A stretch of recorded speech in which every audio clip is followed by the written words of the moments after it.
and they need to see it dripping out. They're shot, which is it's hard to get sometimes. It is. Exactly right. You know, the Razzles Face dancers, I think, fuck, their core, their upper strength, like all of it. I'm like, congrats, because I can't even do a push-up. I've webcammed, and then I decided, I'm like, I'm going to go and do porn now.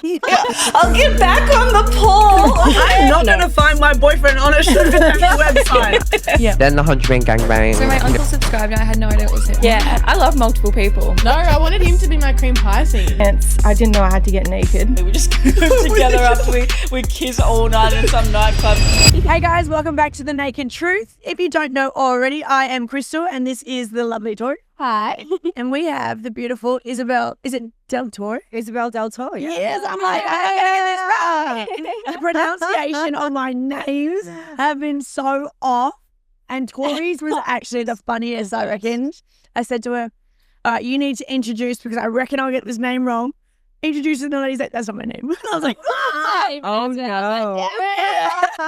Let's start that again. Oh, we love that. So, how has Sexhibition been so far for you? It's been a lot of fun, actually. I haven't shot anything for a couple of years now, so I wasn't sure how it would go. I felt like I was irrelevant because the industry moves so quickly with mainstream content, mainstream adult films. So I wasn't sure how I would be received. And I've been in the industry since Jesus rode dinosaurs, so I'm a relic now. But everyone's been really nice. It's actually been really good. So it's been a nice welcome back. Yeah. I was going to say, what a good way to make a comeback as well. Especially because Sexhibition's new as well. Yes. So it's all like a nice little rebrand as well. It's interesting. I was just having a conversation with someone who'd come in and they had likened it to another exhibition.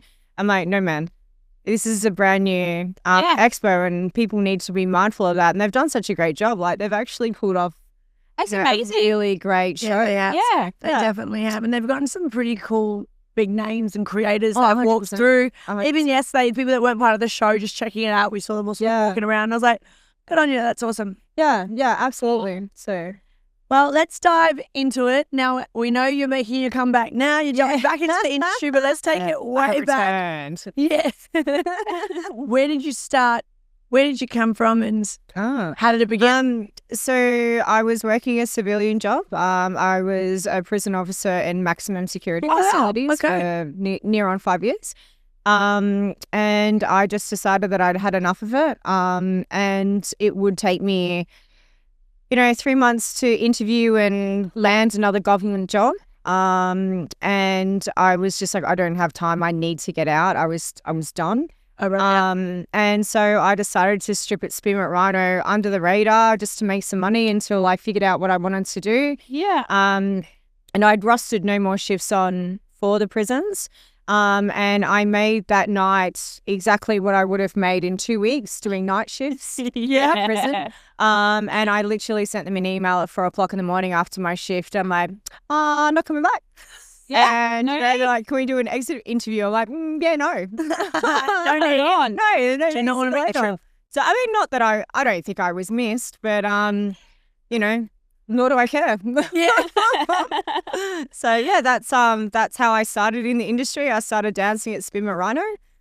And then sort of like a few months later, I met a photographer, quite a well-renowned photographer, and I shot my first cover for Picture magazine. Wow. Still has print media. Yeah. I wasn't expecting anything, and I got the cover straight away and moved on from multiple magazines, Picture Premium, Zoo, Penthouse, Penthouse covers and stuff like that. Incredible. And then I, started as a showgirl, so I started training to do big stage shows. Yeah. And I was like, I'm gonna compete. So I didn't do very well in Miss Nude Australia. I never have done well on home ground. But I went over to the US and I won Miss Nude World. I didn't think I was like, what? And I was shocked. I was blown away. I just thought I might get like a subtitle or something. And then I actually competed in Miss Nude Australia afterwards, after a world title, and I didn't do very well. I was out of condition. I hadn't trained very well. I was actually quite arrogant. And I didn't even place. Like, I was down the bottom of the barrel. I'm like, that was very humbling. And then I'm like, okay, I kind of need to redeem myself here. And then I was like, all right, we're going for another world title. Yeah. And I was training my ass off. I was probably pulling about 20 to 25 hours in training and dancing as well. Yeah, right. And I came out swinging. And I sort of, my points were 20 points past anyone else. So, that was really nice to be acknowledged for that.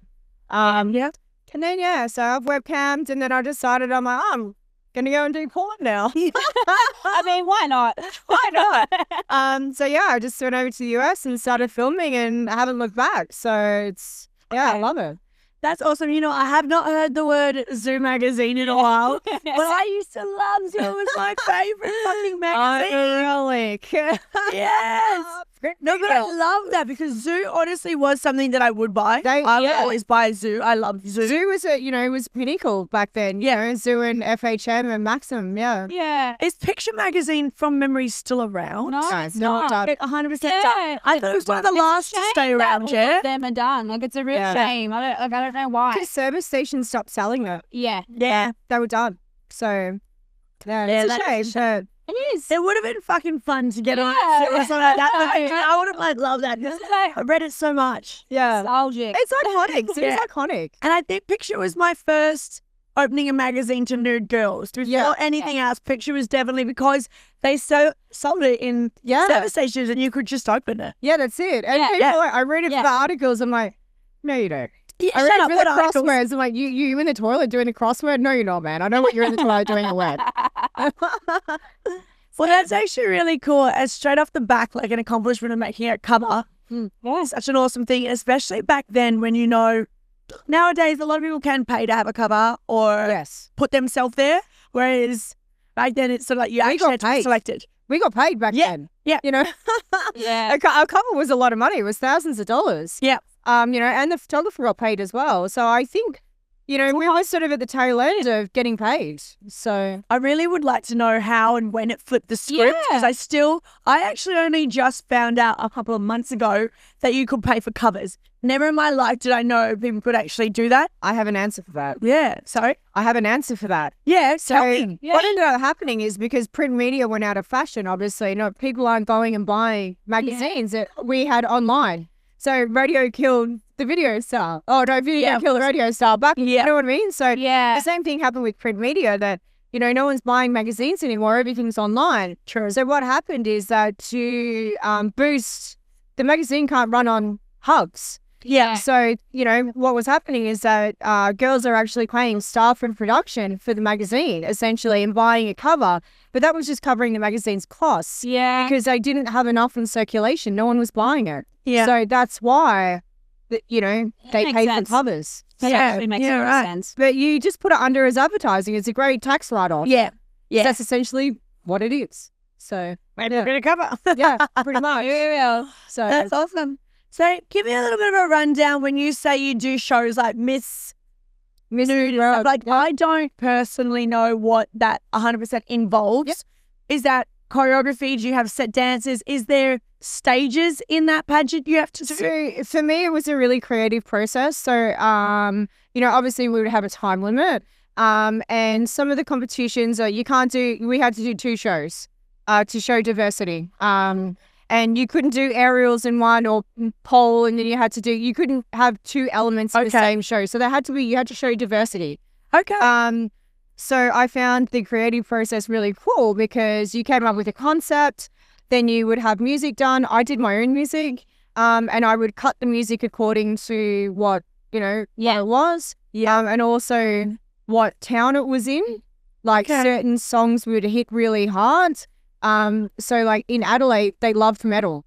Nickelback, that kind of stuff. They loved it. And those songs went off. Yeah. So, you loaded your show with those. Yeah. The US, not so much. But you're looking for high impact music that actually made people feel. Yeah. But I found, I trained aerials and stuff specifically for routines.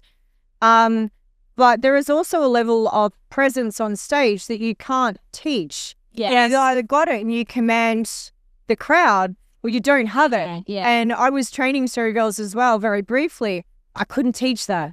I couldn't teach presence. No.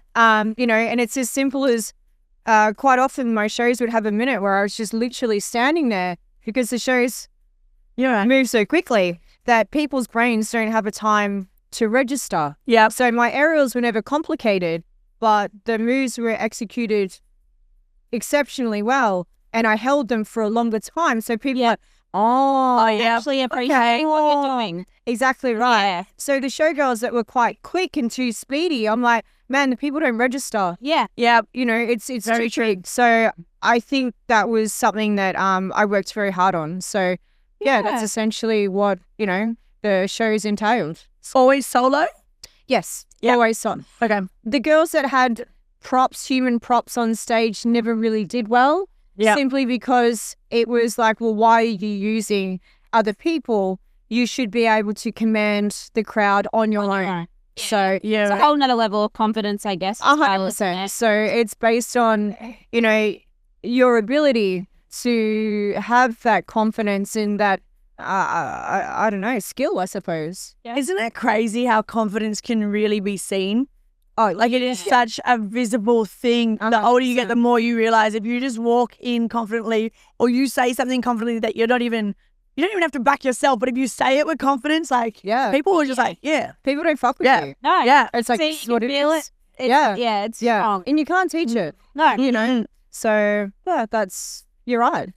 100%, 100%. With these shows, was it only ever to do the competitions, or did you ever use shows as a way of making money and stuff outside pageants? So the titles obviously got you more tours. Okay. Yeah, so we would tour around Australia. I mean, the showgirl circuit, unfortunately, is not great. It's not as good as what it used to be. Okay.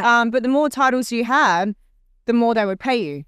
Oh, okay. So yeah, so we would get paid. Oh, so Absolutely. you get paid per the club, like by the club Yes. to do the shows. Yeah. Interesting. I didn't know that. Yeah. So I mean, you know, I was a two-time, you know, world title holder. I'm the only Australian who's ever won it twice. Actually, I'm one of the only girls in the world who's won it twice. Wow. Yeah, amazing.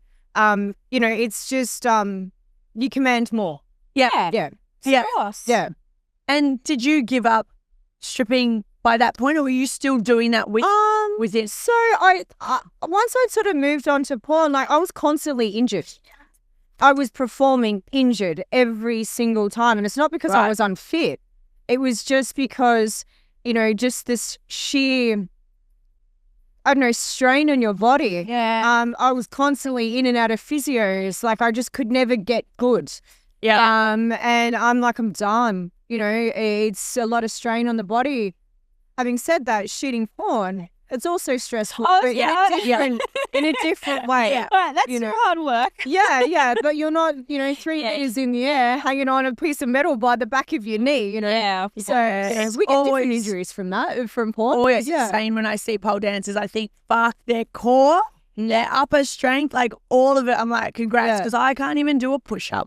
If you've So got, I'm if like, you've got pole dancers who are like, I never get injured, I'm like, you are lying. Yeah. You are always injured. We are always injured. Yeah. Yeah. In one way or another. Something's always wrong. Something You've got always got something strapped. Yeah. So, yeah, it's hard yakka. Yeah. So then you went into porn. Yeah.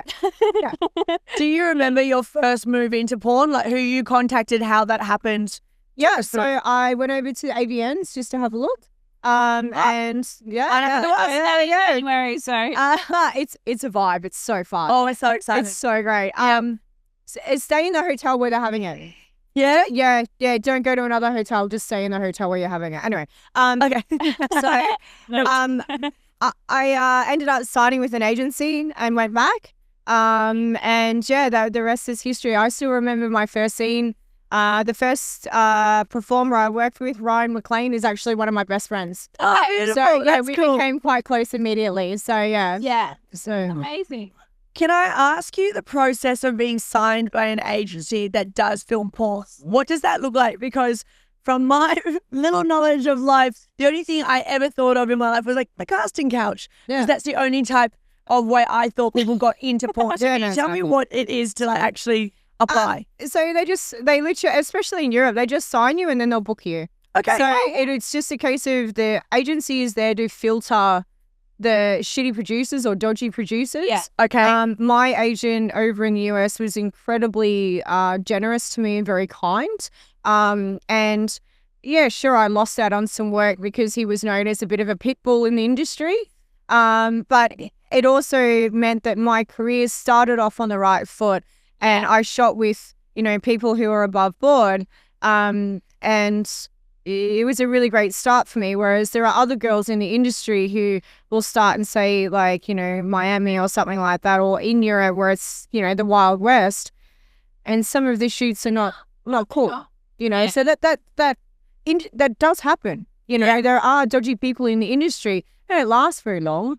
But I was very much protected from that. So the agents was actually booking gigs. And you know, it's a sort of a sliding, not a sliding, but you sort of build up your career. So, you know, if you're just doing boy girl and then you're like, okay, well, I've explored that enough. Now I'd like to offer anal or, you know, IR. I know that's probably a bit controversial now, but, you know, that is still a niche and it is a kink. Yeah. IR. IR? Interracial. Oh, yeah. Yeah. What? So, and it's, like I said, I know it's probably controversial, but it's still a kink. You know, so it is what it is.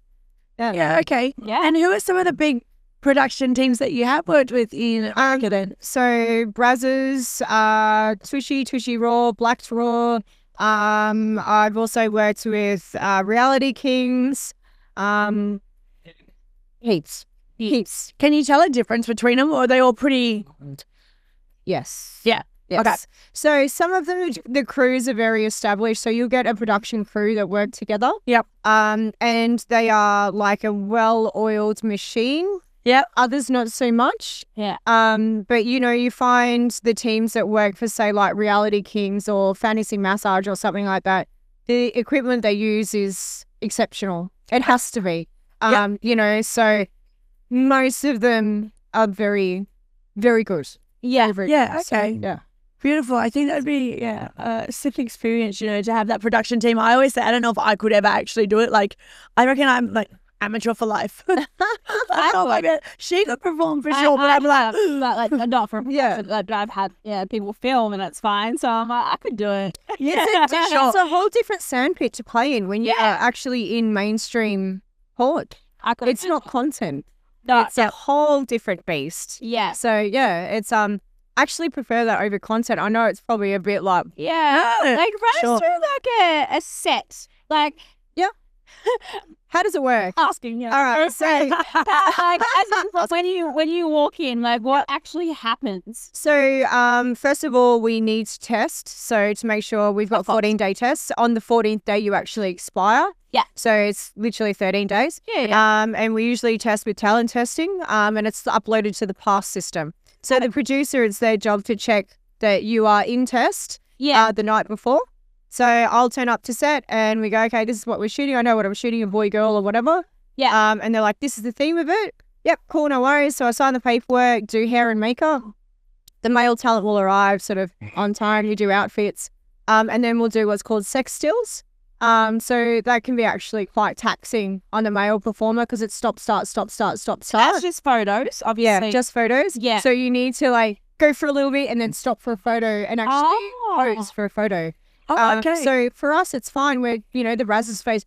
what is that used for? Just for like prints? Promo photos. Oh, okay, Yeah, okay. So for promo for them to sell that particular scene. Right. Yep. I say everyone would just assume that is just like Taken. you know screenshots Yeah. or taken in The lighting's action. also But, different. They've got very specific lighting for that too. I mean, it makes Right. sense to do it that way. It does Yeah. because like otherwise you'll get Well, it maps the scene out as well. So Yeah, of course. but like companies like over in Europe, there's a company that will actually shoot softcore as well. So Yeah. there's no penetration. So you're going through that section as well. It makes for a very long day, but you're essentially mapping the scene again with softcore. And you're, oh my God. Right. And that's not fun because, you know, there's no penetration. yeah, no, it's getting fucked. So. It is what it is. No one's getting fucked. That's it. Literally. But then once they do that, so once they've shot the sex stills, then they'll actually stop, rearrange the lighting, and you get a bit of a break, or you keep going if you like that particular male talent, you know, just work around you. But then they set up the lighting again, and now we shoot according to the sex stills. Okay. And then they continue on. But that can be stop-start as well. So once the producers decided that they've got enough footage of one particular position, they will then continue on. So, but also if you've got a company, say like Tushy, they do what they call the comedy. So they do the acting part at the start of it. So it wasn't uncommon to be filming right through until midnight because the comedy, the acting part at the start would take 6 hours. Yeah, okay. And it was wild. That's fresh. So it's all shot in the day. Not necessarily. No. So when I shot for Blacked Raw, that was at night. Right. So we shot all the comedy at night. Yeah. And also for Tushy Raw, that was another night shot. Yeah. You know, but if you're working, say, for Digital Playground, I've not shot with them, but it's not unusual to shoot until 3, 4 in the morning. Yeah. Okay. Insane. And Wow. like still look good as well. But okay, so that answers the question. So I wasn't sure if they were, I'm pretty sure we've had a conversation about it actually, about whether they do stop and be like, all right, now we want you to do this. And now like it's not like a free flowing sort of situation at all. But I mean, people turn around and go, well, it is performative sex in a way. So you are mindful that you need to be in the correct positions for the camera and there are other people in the room. So to drop into deep connection with someone probably doesn't really happen. Yeah. It's still a good time. You know what I mean? Like I still love my job. It's still amazing. I've had a lot of firsts on camera. So I think we're misconstrued in a lot of times where, you know, other porn stars have been interviewed and they're like, oh, you know, it's never been amazing sex. Well, it's not that it's not been amazing sex. It's just different sex. Yeah. So, you know, it's still a good time. You know, but For sure. I think we were talking about it last night in the car when we were talking about the wrong angle. Where some people shoot an angle where the man is like, for say, doing missionary on top and the camera angle is just him on top. It's just working essentially. And you're just like, no one needs to see this. No one wants to see your hairy asshole. No one wants it. Oh, and it was like when they put the camera right in where the guy's asking balls, you're like, no one needs that angle. No one needs to see it. Well, the thing is that they also don't, I suppose your average Joe doesn't think about it, but when they do a cream pie, they're literally on the edge of you because you need to see penis and vagina. You need to see the whole lot. And unless they've got a 12-foot cock, like it's not a thing. So it's like not a true cream pie. It's literally on the edge and they need to see it dripping out. The shot, which is, It's hard to get sometimes. It is. exactly right. So you're like, We were actually talking to a photographer who entered the world and started shooting those sorts of scenes and stuff. And he said the hardest part is capturing the cum shot when he doesn't know exactly what direction it's going to go, 100%. where it's going, when the guy's about to come and when to pull out. And he's like, it is the most stressful thing because if you shot an amazing porno the whole way through and you miss the cum shot. Yeah. I've actually had, I've had a few scenes where, essentially the male performer has failed for whatever reason. Yeah. And we've had to fake it. And it's been oral. Yeah. You know, and it's unfortunate, but it does happen they're human. So, you know, they're not machines. Yeah. I think the male talent is very underrated. They are the crux of the scene. Yeah. And there is a huge difference between male talent that is exceptional at their job. They can make or break a scene. Well, exactly. I mean, us girls, we're lucky. We can kind of, we can fake, you know, most 100%. It's fine, but Do it outside of porn. Male talent can't talent fake it. is just unbelievable. It's like to be able to show up and do that, especially if they've done like a fair few scenes that week. What's that make you like? Well, I mean, a whole day, 24 hours later, you're like, wow. Yeah. Yeah, I've worked with male talent that just, like I said, they failed a scene for whatever reason. Yeah. You know, and it's just been a shitty scene. Yeah. Been a shitty scene. And I mean, not that I didn't have a good time, but as far as the quality of the scene, it's just like you can watch it and you're just like, not my best work. But it wasn't not my best work. For whatever reason, the scene wasn't amazing. Yeah. Yeah. You know, so, yeah. Yeah. So, did you ever move across to other, to platforms like OF and stuff like that? Yeah, so I actually jumped on with OnlyFans in 2017, nearly 2018. Okay. So again, Jurassic when it first launched. Yeah. So Kieran Lee actually got me to sign up. Okay. And he was, one of the main people to sort of push the platform. Yeah. And It would have been amazing back in 2017. I know. It was fresh, new. It was a new concept. Yeah. And so when COVID happened and everyone blew up, it was a gold rush for everyone for 12 months. But now everyone's a content creator, and it's now very diluted. But it happens, in every industry. Of course. Are you still on OF at all? I still am on OnlyFans. It's a really good way. I've got long-standing fans who've been with me for 15 years. Yeah. So since I webcam. Amazing. Yeah, so forever. So it's a really great way. I have very loyal fans. Yeah. And, I chat to them all the time. I'm actually very much, this is another one that's going to be controversial. I'm probably going to hung for this one, but I'm actually very much against agencies. Oh, we have to. Absolutely. I think they have ruined the connection, the genuine connection for fans. Yep. Yeah. And they, turn and burn fans. And I think that is not, it's shit. Yeah. So, I very much I feel against agencies. So 100%. It's actually quite funny. We don't love them. We've had a fair few people on today, and they've all kind of said the exact same thing. Yeah. The ones that do have OnlyFans, they've got the same perspective. Cancel them. Cancel culture. Get rid of them. 100%. That's obviously it is ruining the experience for them. I mean, having said that, I do have an assistant who will help me with uploads and things like that, and 100%. scheduling all that kind of stuff, or all the heavy lifting in the back end. Yeah. And they keep track of sales and stuff for me to see what content sells the best and what people are liking, so I can produce more of that. Yeah. But in the chat, they're like, "Oh, why aren't you replying to me?" I'm like, "Because I'm sleeping." Yeah, exactly. It's actually me. I'm actually having breakfast, bud. Give me Exactly a right. minute. Quite often, I am voice replying. Yeah. You can't fake that. Yeah. So I'm very, very much against agencies. And I think they're predatory. Yeah. Absolutely. Fair enough. Taking a cut of our hard-earned money. And It's crazy. yeah. Yeah. It is very, very crazy how much some do take and how much they really do think they have the entitlement to. Speaking to some of them, you're just like, Like, whoa, I cannot even listen to what you just said.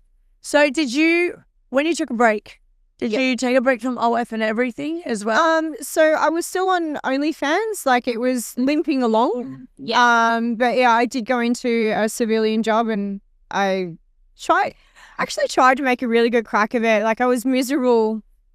I went into it really excited, and I was disappointed very, very quickly. Oh, no. And it was just awful. Like, May I ask why? Was it because of the hours, the money, or just the actual it was place? actually dealing with clients. Yeah. And regular Joes. And they were incredibly entitled. Yeah. Constantly whinging. Why can't you do this for cheaper? Can you come out now? Can you do this now? And then you would give them the advice as a professional in the field, and then they would ignore you and turn around and go, "Oh, well, it's not working. You didn't do a good job." And then badmouth you to everyone. And I'm like, "Well, you didn't listen." Yeah. And I was just frustrated. There was no reprieve from them. And I'm just like, this is awful. Every second is like, I would cringe at the thought of my phone going off or answering messages or booking people in. I'm like, I'm done. Yeah. I'm so done. Such a hard thing coming from such a freeing job. Yeah. To then have to deal with people like that. I always say to people, I don't think I could ever go back because of customer service. Yes. In that way. I just couldn't do face-to-face pleasing, being nice in that way because I just can't physically People do it. are very demanding Yeah. for very little money. Yeah. And I'm like, dude, you couldn't pay me enough to deal with your shit. Yeah. 100 no's. 100%. So when I actually made the decision, and also too, like I literally tore myself to pieces and did everything I could to dismantle Isabelle DelTore to, sink back into the background. And it was a very difficult time for me because I was at odds with what I did, and I'd been in the industry for 14 years, and I'm like, I'd never had a problem with it. And then I was hiding it now, and I've never hidden it, ever. My parents know. My dad made my props for Miss Nude World. He was there when I won. He came on stage and gave me a hug. Yeah. They've got photos of my dad crying. He was so happy. Yeah. So, and my mum came with me in my first Miss Nude World to America. I flew her over. So, I've never hidden it. You had no reason to. Never had reason to, and now I was hiding it. And the the toll it took on my psyche was I was so depressed, and it was horrible.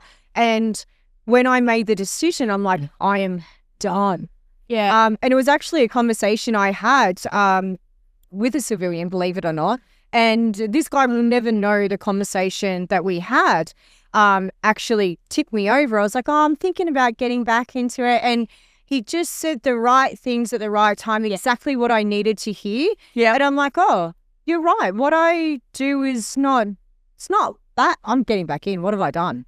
And that was it. Like, I literally left that conversation and that was it. It was like the fog had cleared. Yeah. And, the 50 tons I was carrying on my back just lifted. The resignation. Yeah, see you later. I'm done. And it was, I actually did a lot of money on that business, over 100 grand. Yeah. And I was so relieved to turn around and go, I don't care. Yeah. I don't care.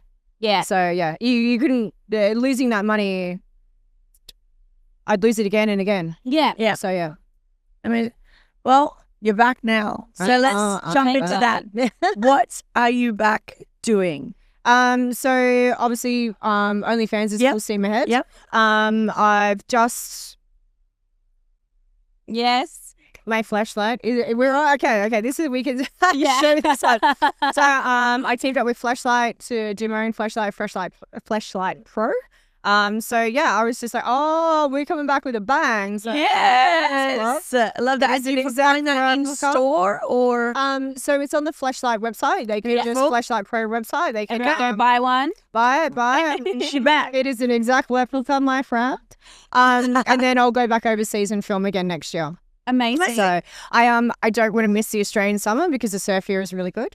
So I will probably go overseas. I will go overseas when it's our winter and I will surf overseas. Why not? That's the win, isn't it, though? Because all the overseas is so opposite. So that's why I fucking love it. Europe and America, you're like, exactly right. So I'm like, I'm going to go and have like 2 summers. So I'm greedy. Yeah, 100%. And surfing in winter, when it's 8 degrees, you're like, 100 no's. I'll never do that again. Ever. Are you a Queensland girl? No, Melbourne. Oh, you are? I was going to say, bro, we don't even have a fucking summer now. Where do you surf? Down towards Torquay, like towards. I live near there. Yeah. And I'm telling you now, that is cold in June and July, and you're in like, 4-3 wetsuits, like a little hood and booties and stuff. Yeah, and it's still shit. You need to do that. The surf was really good. But I get into the water and there's nothing of me, and I go into cold water shock and I'm like, and I'm like, I'm gonna get a breath, and it's just the cold water. I will never surf through winter again. 100 no's. I'll just go to Portugal or something. Yeah. I'm like, bah. Well, good luck surfing this summer because I'm yet to see summer in Melbourne. I tell ya, it hasn't come we've yet. had, I reckon, 3 or 4 good days. Yeah, and then that's it. When I got on the flight on Thursday, I literally turned up in like a hoodie and tracksuit pants, and I had fake tan on, so my body wasn't breathing anyway. I got on the flight, I'm like, I'm good. And then I got off, I'm like, I regret my decision. This is very, very bad. I was very, very hot. And I'm like, oh no. So we have not had summer. It's still cold and wet. Yeah, I know. Honestly, because we drove up.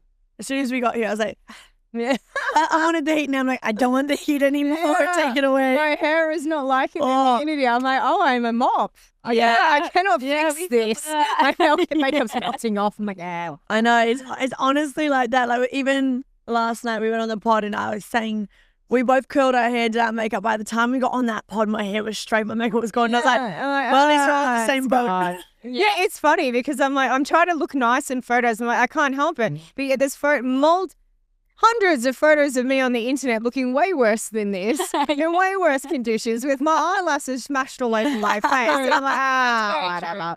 You see me in really compromised photos. More on brand with your makeup. Yeah. I'm like, I recognize you. That's one thing that you have to get good with, like shooting. I don't think people realize that, but you don't have control over what photos they send out. You don't have control of your makeup artist. Yeah. And I've had makeup artists do my makeup. I'm like, dude, I look 50. Like, what are you doing? Yeah. And, and then by the end of the scene, you're like, oh, I look like I just called out of the rubbish bin. That's amazing. Thank you. Yeah, that's it. I'm homeless. So, yeah. Well, at least people still like you with that look. Yeah. So, that is a win. That's it. Guys like, oh, you look amazing. I'm like, I don't. Sure. But sure. Peeling off your eyelash. Yeah, I'm like, lost the eyelash halfway through. Well, you've already got a plan to go back shooting Yes. in America. Before we let you go, is there anything else for 2026 that you have in the woodworks now that you are back in business? Just do all the things. I don't really have a plan. I just want to get back on the horse, and I don't know yet. So we'll just see. I'll just get through some. Obviously, we're almost, Christmas is like. You're like, just let me fucking surf. Yeah. And then I'll, okay. And then I'll head back overseas. But yeah, I've got really no plan. Just to sort of go with the flow and just see where it all takes me. So yeah, That's amazing, though. Yeah, that is. just living the Glad dream, you're mate. back. Oh, thank you. I'm glad I'm back too. Yeah. I'm excited to see how the flashlight goes. Yeah. And excited to see what happens. I'm happy to get reviews from people. I'm like, tell me how it was. Yeah, I haven't got a guys. bad review yet. So, if everyone gives me a bad review, you're in trouble. I know who You will are. be blocked. Yeah, blocked. And I will name and shame you. John Smith, no. That. She's like showing there like, Like this guy. you. Well, no, thank you so much for Yeah, coming thank you for on. having It was a beautiful chat, and we are excited to see what happens next year for you. Oh, I'm me sure we'll too. see you around a hell of a lot more now. Well, yes, that's it. Oh, my butthole anyway, Well, thank you for your time. And Thank you. Tori. Thank you. Pleasure. Thank you. Thanks so much. And guys, that is the end of this episode. You know what to do. Go follow us, show us some love, and we will see you next time.